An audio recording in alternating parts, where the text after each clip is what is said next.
Why there's still no bridge between Europe and Africa? On a clear day in southern Spain, you can stand on the cliffs of Tarifa and see another continent across the water. Africa, so close, just 14 kilometers away. It feels as if you could almost swim there.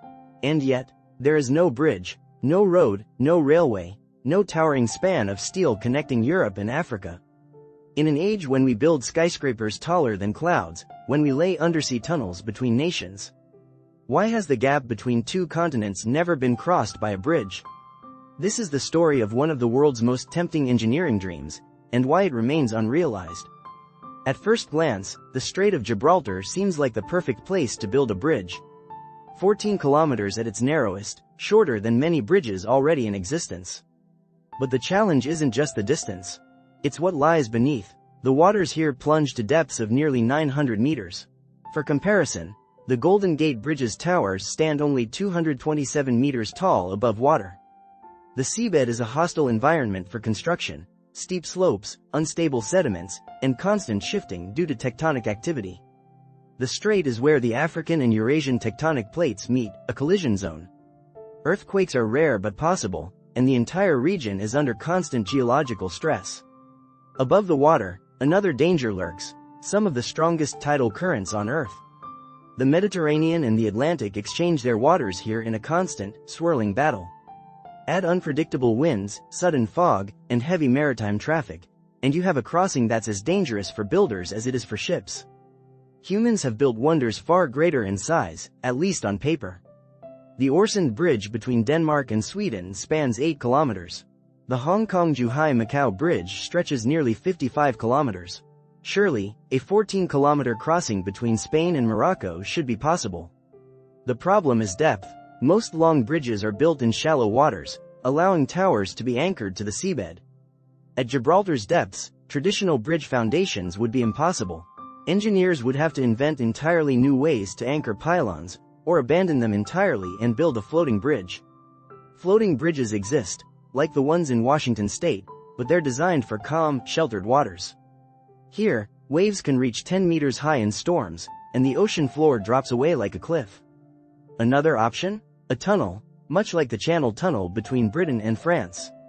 In fact, Spain and Morocco have studied this idea since the 1970s. The plan called for a rail tunnel running under the seabed, but here, the seabed is fractured, unstable, and far deeper than the English Channel. The project's estimated cost? Tens of billions, before even accounting for political cooperation. If you want to understand why the bridge doesn't exist, you can't just look at maps or blueprints, you have to look at politics. Spain and Morocco share centuries of history, and not all of it peaceful. The colonial era left scars, and tensions remain over Spanish enclaves on the Moroccan coast, Ceuta and Melilla. There are also disputes over Western Sahara, a territory Morocco claims but others contest. A bridge or tunnel wouldn't just be an engineering project, it would be a political union. Both sides would need to agree on ownership, control, security, and border checks. Would the crossing be part of the European Union's free movement area? Would it open the floodgates to migration from Africa into Europe, or the other way around? In an age where borders are politically sensitive, many leaders fear a fixed link could become a political lightning rod. Then there's the price tag.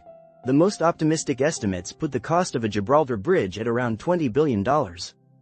Others say it could easily exceed $50 billion, and that's without cost overruns. Who would pay for it? Spain and Morocco are both dealing with domestic economic pressures. The European Union might contribute, but only if the project could prove enormous benefit to trade and transport. And the truth is, the Strait of Gibraltar is already well served by ferries and cargo ships. Every year, millions of passengers cross between Tangier and Algeciras by sea, in just 90 minutes. Flights between Europe and Africa take less than an hour. From a purely economic standpoint, the bridge makes little sense right now. A bridge between continents wouldn't just move goods, it would move people. For some, this is a dream: easier tourism, cultural exchange, business growth. For others, it's a fear: increased illegal migration, security risks, and social tensions.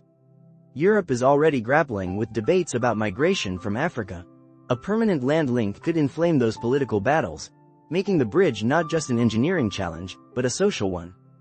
This idea isn't new. In the late 20th century, engineers proposed suspension bridges, floating structures, even hybrid bridge tunnel designs. In 2003, a particularly bold proposal suggested two massive pylons taller than any in existence, with spans over 5 kilometers each. It would have been one of the modern wonders of the world. But one by one, the studies ended. Too expensive, too risky, too politically complicated. Could it ever happen? Perhaps. Floating megastructures, ultra-deep foundation technology, and advanced tunneling machines are being developed. China, Japan, and the Gulf states are investing heavily in engineering innovations that might one day make such a project feasible. But even if the technical barriers fall, the political ones might stand longer. A bridge between Europe and Africa would be more than steel and concrete, it would be a symbol. So the strait remains as it has been for thousands of years, a narrow band of water separating two vast continents. Someday, the dream may become reality. But for now, the two shores remain just out of reach.